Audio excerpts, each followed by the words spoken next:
also ask people to, be respectful if they do, and not badger them when they get here.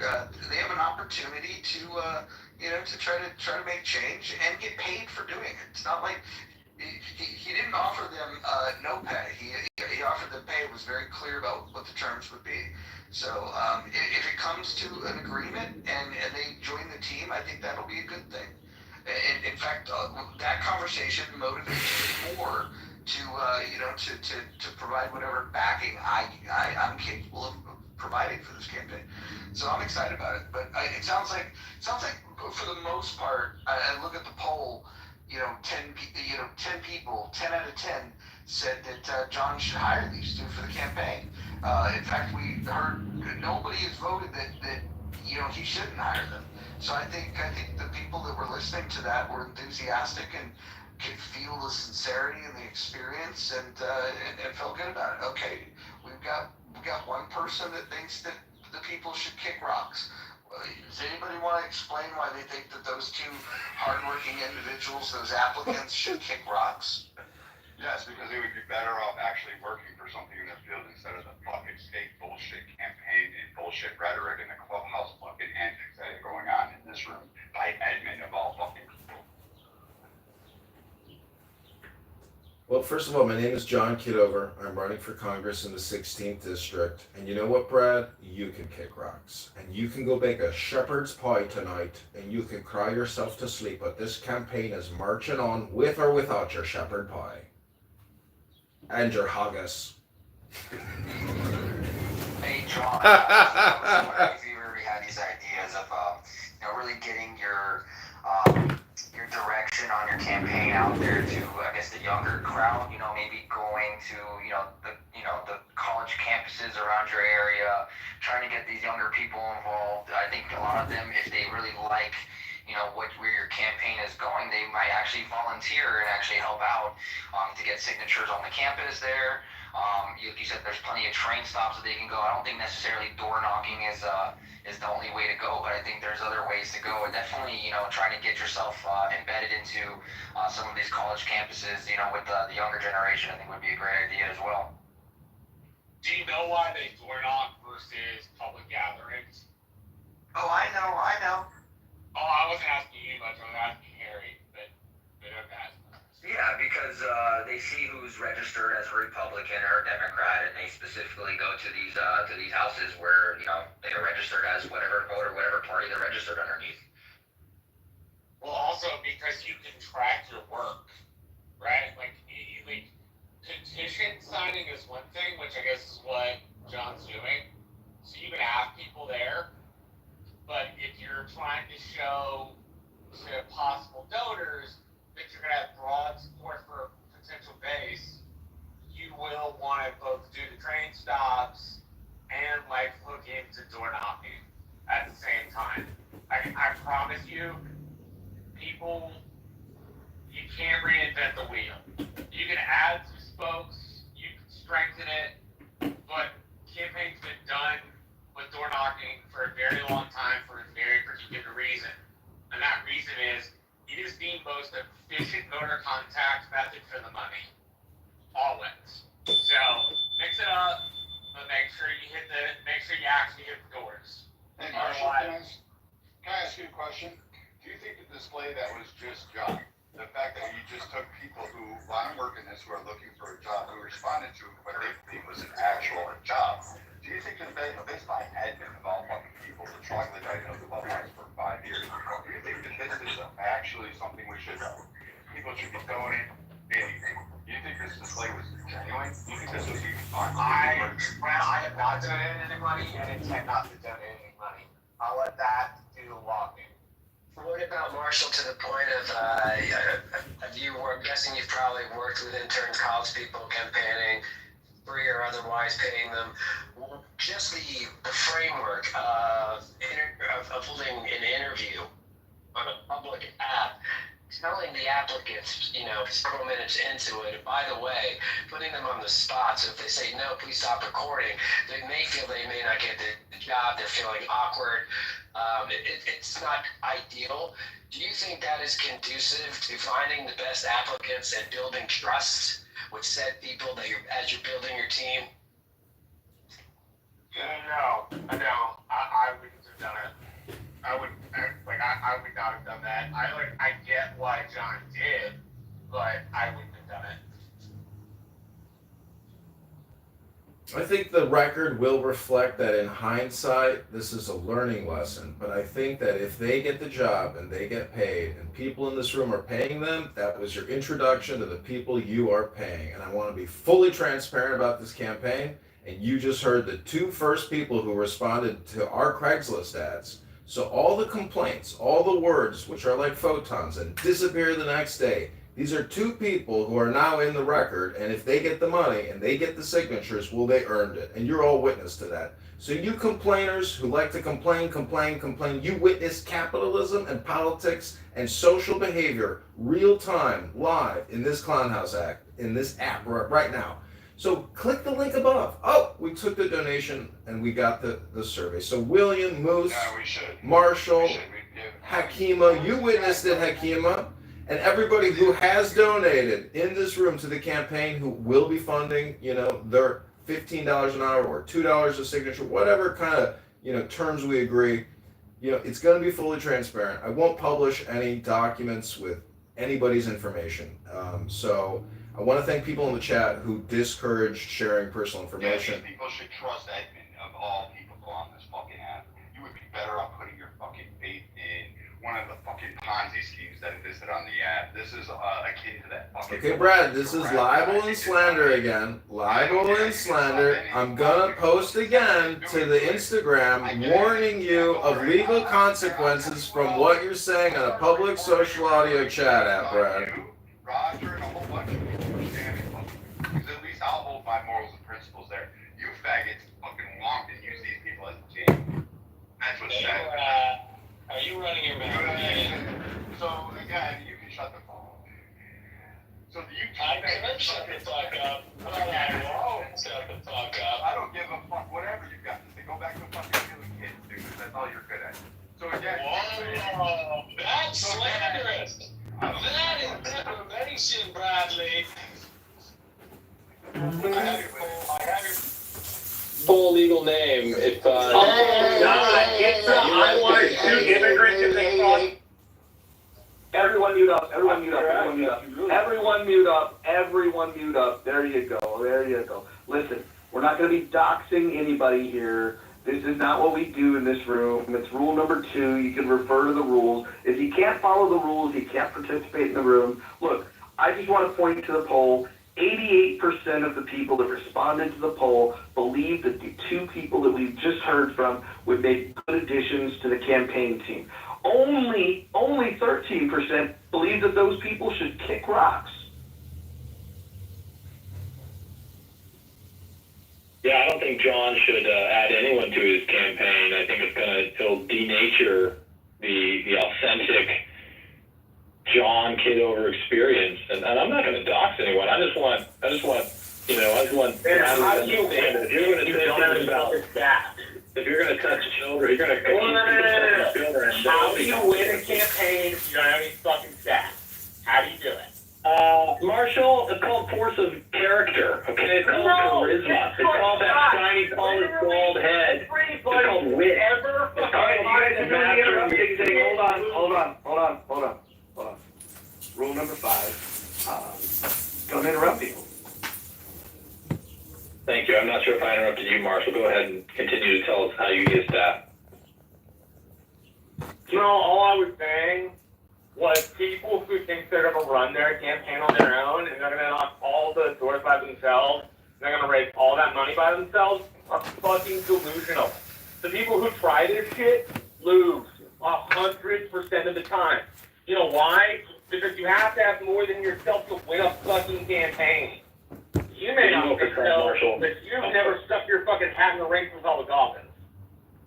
Did you vote for Trump, Marshall? No, I voted for Chuck Norris. It's irrelevant, so. No, it is relevant. I mean, if you No, if it's you not fucking relevant. It's not relevant. We are talking about Hey, how don't interrupt. you. Hey, Rule 5. Rule 5, Marshall. Rule 5. How you. I'm talking. Rule 5, please. Mods, can I get a Rule 5? Yep, we had a Rule 5 infraction. Thank you. All right, so just to be clear, ultimately, when we're trying to determine whether or not someone should be a part of a campaign, we want to look at their actions. What are their behaviors? What do they believe? How do they act? And if someone voted for Donald Trump, I assure you, the old adage, fool me once, shame on you, fool me twice, shame on me, holds to be true here. If you were stupid enough, and I mean stupid enough, I mean, you know, the literal definition of the word stupid, enough. You've got enough stupidity to vote for Donald Trump not once, not twice, but 3 times. You are not going to add anything relevant to any kind of campaign that I want to be successful. And I want John to be successful. I do think that John is clinically insane, and I hope that that will be a good shakeup for events in Chicago. So I don't want you, Marshall, to hitch your wagon to any star because you're going to hold it down. You're going to bring it back.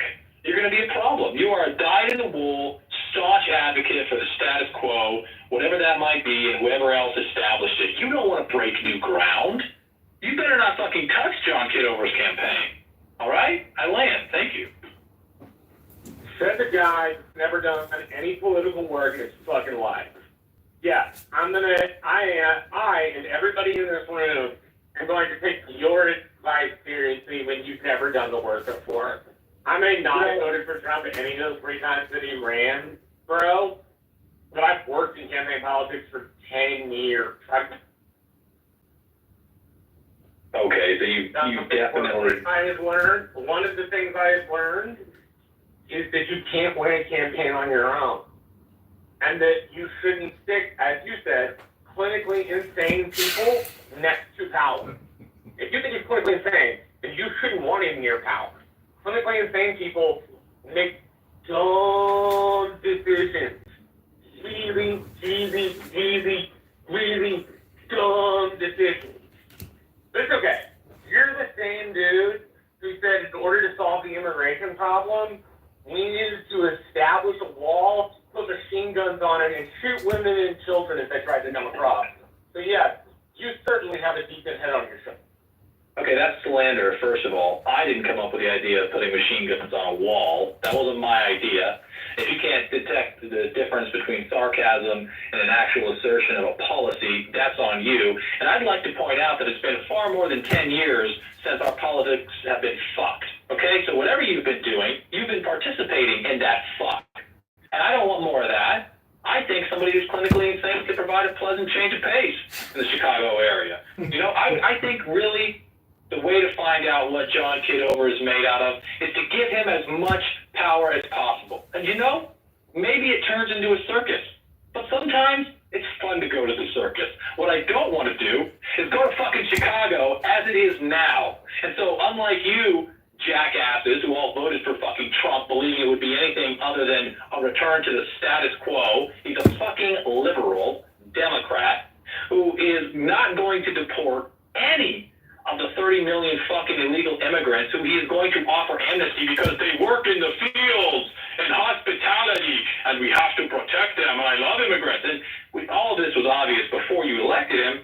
John is legitimately fucking insane. And you know what? I vote for change. I vote for John Kitover. Here, John. Fair winds and following seas, brother. Fuck you, Marshall. So you would willingly vote for bad decision making. Again, if you think somebody's clinically insane, they don't belong anywhere near power, which makes me glad that you don't have any power because you don't belong anywhere near it either. And your original machine gun idea may not have been yours, but it's one you promulgated. Also, like, you don't get to dodge your fucking... I will just interrupt and remind the speakers that what you're stating against candidate Congressman John Kitover is libel, is slander, and we will add you to the roster of libel, slander, civil lawsuits, Marshall. Watch your tongue. You've been warned. The campaign from John Kitover will not will not tolerate this libel and slander. You're all put on notice legally henceforth. You have been put on notice. I think he's insane. Put me on the roster. I think he's insane, and I'm going to vote for him because sometimes the thing that we need to deploy is a tactical nuclear strike, and that's John Kitover. You don't like the way political things have been progressing in your city? Okay, vote for John. And I'd like to address these accusations, these allegations made by Marshall, as if it's some kind of shock to anyone on Clubhouse that the idea would come up that a border would be defended with lethal force. Because, see, that's what Marshall is recoiling at. Marshall was shocked to his soft little core, his little pudding cup center, when he heard that Diogenes was hosting rooms where the idea was not only asserted, but confidently seconded that the border should be secured with lethal force, as all borders must be. And again, Marshall doesn't have the imaginative capacity to recognize that a border can be both secured with lethal force and permeable to those who are following the legal processes. Hey, Moo, Momo, whatever the fuck your name is, I'm trying to perform right now. If you could back the fuck off, I'd appreciate it. It's not shocking. It shouldn't be shocking to propose securing a border with lethal force. If that is machine guns on walls, or if that is men with machine guns patrolling the wall. It is performative. Are you not here to be entertained? Are you here to be miserable? Yes, it's performative. You vote for performative. You love performative. You watch Netflix for performative. At least I'm not sucking Jew cock. At least I'm not being paid to do it. So it's a lot more authentic. Rule Okay? number 4, keep your chairs brief. Hey, all right, fair enough. Consider it briefly done. Marshall, fuck you. Hey, John, when you're a public figure, the standard of slander is much, much higher. I have an ongoing civil action against someone for defamation by slander, John. If you'd like any advice, I don't know if you're planning on taking people to the magistrates or if you're trying to go to a higher court. At least in Georgia, there's several cases where defamation is per se. You don't even need to prove damages to collect. So, let me know if I can help you. I'd love to take Marshall down. Stupid fucking cocksucker. Why, Marshall? I've been in politics for 10 years, and I can tell you how it works. Yeah, it doesn't work. Okay? I never said I thought you were crazy. I was repeating what you said. You said you thought he was crazy. Big fucking difference, Denise. And I'm not some soft little person that thinks defending the border is a bad thing. The thing I drew a line at was your... Oh my God, he's blind.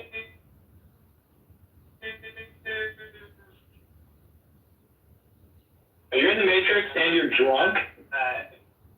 Assertion that we should shoot women and children.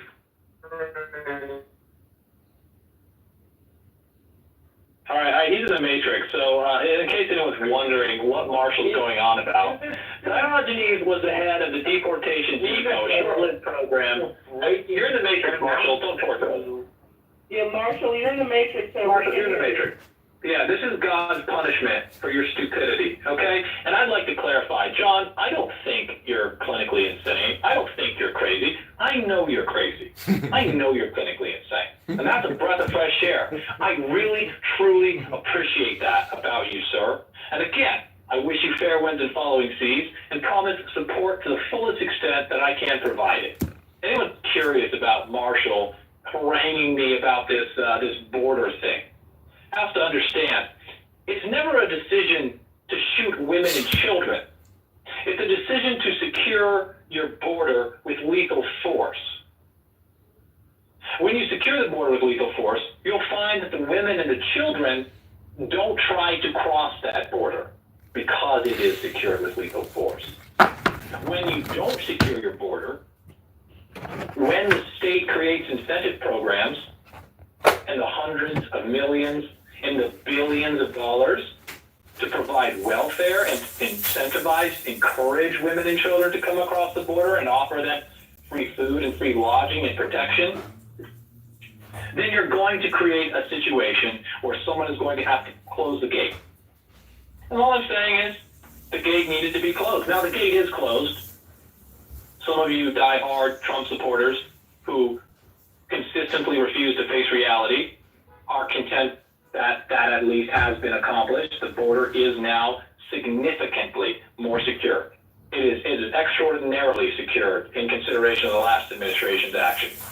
But what you're not seeing, what you will never see, what Diogenes Spooner told you years ago when he guaranteed you that Donald Trump would be president in 2025, is the deportation of the 25 to 50 million illegal aliens who were allowed, not just allowed, who were encouraged to come into this country to substitute the labor, to drive down wages, to drive up asset prices, and to help Donald Trump preside over the bankruptcy of the United States of America. Thank you, ladies and gentlemen. Vote for John Kitover. I'm just curious, what are your rules of engagement on arming the border? The rules of engagement for the border? What do you mean? I mean, You understand what the words rules of engagement are? absolutely. Okay, So I was enlisted in the most noble. I don't know why you had to ask him a question. I don't Yeah, know why did you do had that? to do that. I'll answer that. That is a valid question. He just doesn't want to hear me talk. With the left woke moralist women who want to police everyone like little school marms in the hall, they hate it when I speak because I say things that make little Marshall quake in his boots and piss his little underwears. The rules of engagement are: you are 100 feet away from the demilitarized zone. You'd better fucking stop. You see the sign? It's in Espanol. And you know what? We'll put the sign in Chinese, Mandarin. We'll put it in Arabic. We'll put it in all the languages, in fact. You get near that wall, things are going to start going boom. And just like the rules of engagement that I had in Afghanistan, you're going to get an escalation. And the closer you get to the wall without responding, the closer you get to bad, bang, bang. Okay? And see, I don't know what that's that's not yelling at unreasonable. us. Hey, no interrupting. We have a, hey, this is Discord page in the pod. We got a Rule 5 infraction. Right, so I'm gonna mute you so you can hear me. Nobody's yelling at you. You don't have to yell back. You can complete your statement, sir, without screaming at us, please. I'm not screaming at In a anyone. succinct fashion, you don't have to ramble on forever. Just make your point. You know what the point is. The point is you need to vote for John Kitover. Everything else is just gravy on mashed potatoes, delicious mashed potatoes. Okay, William? Thanks for the question. Next question. Your Thanks, rules of William. Thanks for the engagement are question. somebody gets near the wall and you shoot them. The rules of engagement are that a nation is a sovereign and sacred thing. The most important law in a nation is that which delineates its border. There cannot be. You don't have to ramble It was a on. pretty straight question. Just answer it. And it's a pretty straightforward answer. If you can't listen to it, don't ask the question. Okay? The answer is absolutely lethal force must be deployed to the border of the United States and any nation, and where that integrity is at risk, lethal force must be swiftly and efficiently dispatched to address the threat. See, I told. Okay, so Marshall was not slandered by Marshall. You just It absolutely was reiterated slander. all the It absolutely was Thank you slander. for confirming that. No, you're missing the point. If you were confused, I will happily say that. I don't have a problem with building a wall and putting them. I'm talking. Have you got another Rule 5 infraction here? You can wait till I've given several pauses. So let's be clear. Can we have one mic? Thank you, Guy. Thank you. So I don't want anyone to be surprised. I don't have a problem saying we should build a physical barrier on the border of our country, and we should put some kind of defensive system with lethal capabilities that would in fact kill men, women, and children, or any other goddamn living thing that threatens that border. Yes, that's right. What I'm telling you is that Marshall... Oh my God! See? Oh, you got me, Marshall! Oh my God, you got me! Oh Jesus! I just fell right into your trap. Oh my! Imagine the pair. It wasn't a fucking trap, bro. That's the point, Marshall. That's the point. You think you're revealing everything to everyone? after the accusation that you wanted to shoot people, you then skirted around that and pretended like that was not what you wanted until you were asked a series of questions in which the end was, yes, I will shoot men, women, and children. Wrong. Wrong. I do not want to shoot men, women, and children. I have no intention of getting on that wall, and I have no intention of any men, women, or children dying, as I clearly elucidated for you. I would absolutely put good signage, very, very big words, very easy to read words in several different languages that made it clear. Lethal force will be used. And I think, repetition teaches the donkey. And if you paid any attention to any of the brilliant rooms I did with many brilliant people, you would have heard, and you should know, you probably don't because you don't have children, and no woman would put up with your stupid ass. Wait, hold on. I have to ask John, I don't mean to interrupt, but I need to know something really quick because somebody wants to come up. John, is the gentleman you spoke to earlier, Edward Matthews? Is John there? Probably, because you could know what Clubhouse is all about. Well, maybe he can answer that in the back channel now, unless I tell. Well, the gentleman is trying to come up, is what I'm saying. Is this gentleman that he interviewed on the phone? He's in the room listening to this madness. I clicked on his profile and it says invited by John. So I'm just, just doing a little, let's calm down a little bit if this is the gentleman that John spoke to, because he's in the room right now. If that's him. And if that's not, I'm sorry. But I know John, the gentleman that John spoke to over the phone, I know he invited him to the club. I know he sent him a link. And now we have a gentleman raising his hand wanting to come up. I clicked on his profile, said invited by John. So I'm just trying to figure out if that's the guy. He also has a funny head. Well, we're all hurling insults and yelling, and he's coming into the space, right? So it might not be a good look. I don't know. I hardly think we're throwing insults and yelling. I was doing a bit of raised voice, but let's be clear. This wasn't insulting. I think there's something for us to learn from Marshall's position and his estimation of mine on the border. See, the idea isn't that you want to kill women and children because you are willing to secure your border with lethal force. And anyone who spent any time around women and children would tell you that they learn very quickly when you say don't do that thing, and there are lethal consequences for that thing. See, one of the things missing from modern society is corporal punishment, right? Somebody litters in Singapore, they get beat. And they learn, if I litter, I'll get caught and I'll get beat. I shouldn't do that. It's incredible to me that Marshall thinks he can equate being willing to use lethal force with a desire to use lethal force. And that's the kind of stupidity that gets us trapped in this constant political cycle. Bullshitter and bigger bullshitter. Evil, lesser evil. And so Marshall shouldn't be anywhere near a voting booth.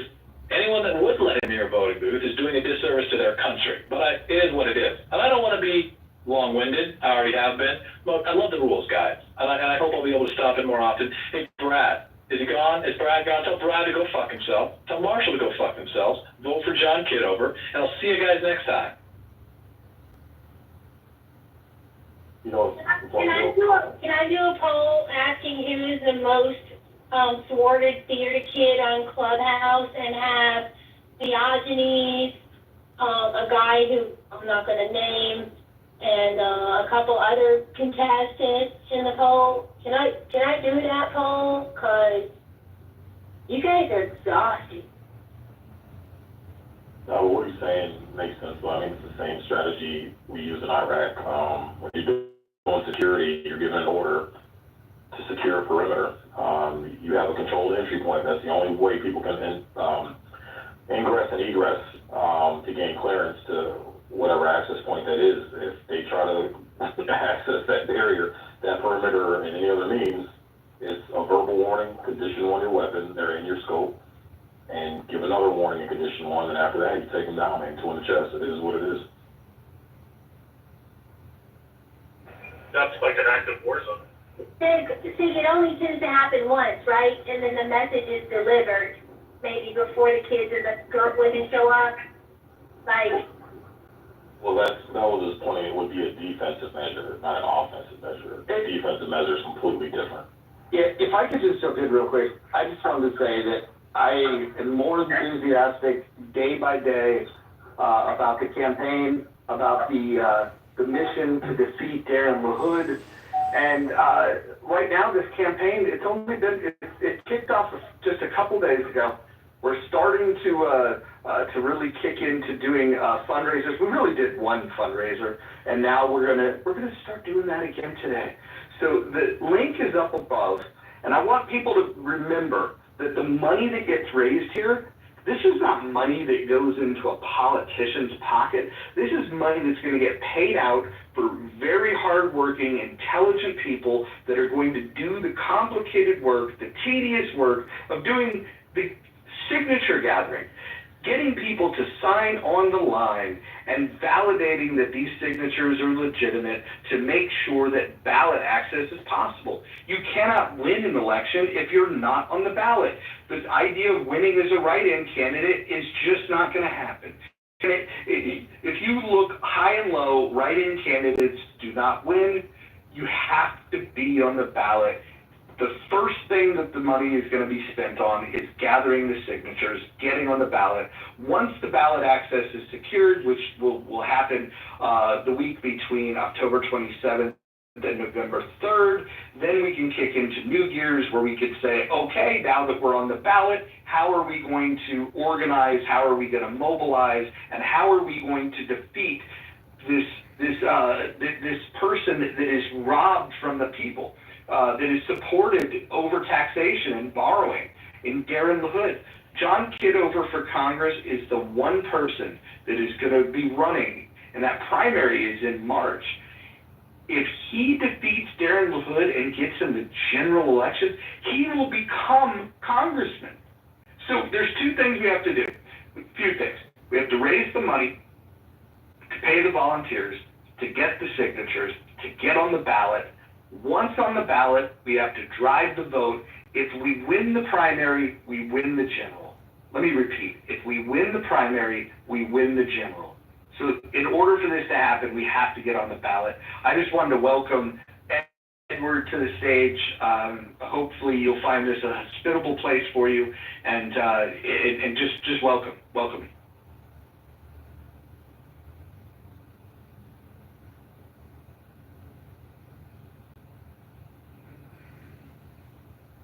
He's new to the app, he might not know he has to press the mic on and off button to speak. Yeah, Edward, if you wanted to jump in, just the mute button's in the lower right. You just tap that button and it'll allow you to speak to us. And again, we're just really glad you're here. Hello? Yeah, we can hear you. Yeah, I just got forwarded all the comments, man. I'm trying to make sure there's not some spoof at my expense. Well, I don't blame you. I don't blame you for thinking that. But yeah, please go ahead, Mojo. Yeah, I was just going to say, look, there are people that have personal vendettas against the man running for Congress. I could probably guess who the individual is. Maybe there's a couple of individuals. By the way, some of his biggest critics are supporting the opposition. So there's that. Right, okay. Well, I've been listening, and it's very energetic. I like that. It's straightforward, and I like the way he speaks. You know, he's not talking like some stick in the mud, so I can respect that personally, you know. But so yeah, I'm here, and I'm just trying to get a feel of what's going on here. Are you guys ready to pull triggers, or you're just getting started, you know, and trying to get some traction going, or whatnot? Well, why don't we hear from John, the man himself? John, are you there? Your potential employee has questions for you. Yeah.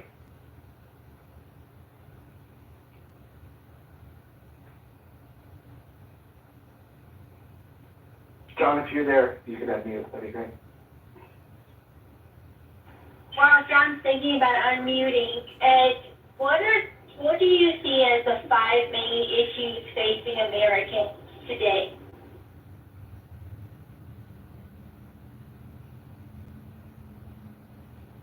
Are you asking me that question? I was, but you don't have to answer if you don't want to. Monica, this is Dr. Long. I can answer.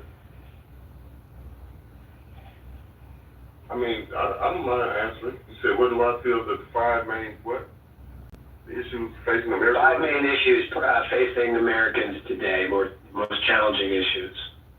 Well, obviously, we've got the border. We've got crime. We've got, our foreign policies. What are we going to do with, being the policemen of the world? We've got crime and homelessness. We've got to take care of the home front while we're, going abroad, state in the world. And I'm from Memphis, and it's one of the poorest cities in America. And, we've got billion-dollar corporation, and the workforce is for the little people is zero.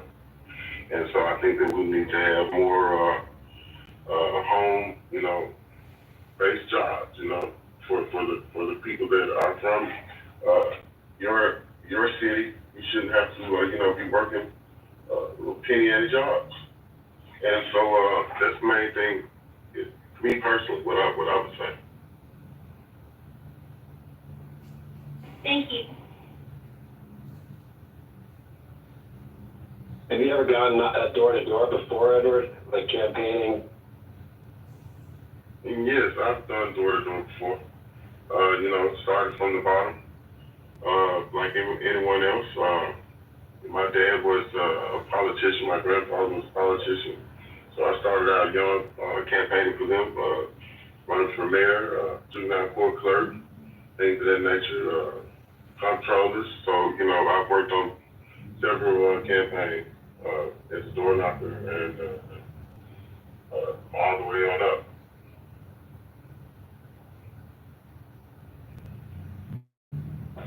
What's your policy? One second, I'd like to go ahead and answer. I'm just going to list one thing that's affecting America, and it's the cost of living, food insecurity. We just need to get business back into America. People want to live their best life, and they want the opportunity to do so. That's why we're here. Let's keep going with the business. Let's keep going with the creating new jobs, less regulation. Let's get rid of some of the taxes. We pay too much in taxes. Give us some, let's just keep going in the direction that we can. Build up the infrastructure, build up jobs, build up business, empower people. People want to create their own future. People don't want handouts. People work, let's embrace this capitalistic society. This is Dr. Long, and I finished speaking. Hey, Edward, what's your policy on the number of signatures that don't verify? How many are you actually getting for that 1,200 you need? And how does that work as far as the payment goes of your 8 to 10 signature? Well, generally, depending, if it's a client that I've worked with before and we have rapport, they'll set the rate. They know that I do good work. Me out, the fly the team out. They'll have everything set up so that's with expenses is already covered. And the policy is, if you want 1,200, then you're shooting for 1,800. Because, you have no control over what somebody writes on the paper. And, the state of Illinois, I believe, for the district races, you have to petition in the district. Not only does the person have to live in the district, but you have to petition in the district. So, some states allow where you can be outside of the district and, get signatures. And, there's just, you have people watching, blockers, opponents, whistleblow. So you have to be in the district to get the signature from somebody in the district. The person can live in the district and you be outside the district and get the signature and it's a no-go, depending on who finds out about it. So you shoot for over the top and then you verify them, with the address and the voter registration, the signature matches up. And you run them through the scanner and they match up and you get paid. Generally, we have in my group, we get paid up front. We have the treasure chest there, at least half or 75% up front with the expenses. And then as petitions get validated, you start paying off the petitions. And at the end, once you do the final turn in, then there's the remaining balance is covered. So that's generally how it works. Are you saying there's expenses on top of per signature? Well, of course. I mean, unless you're just going to be hiring, you know, your church members and your family and friends, you know what I'm saying? But like I said, I am in Chicago. I just flew out to Chicago. I mean, I do this nationwide, you know. So this was forwarded to me, and I was saying, hey, look, there's something going on over here.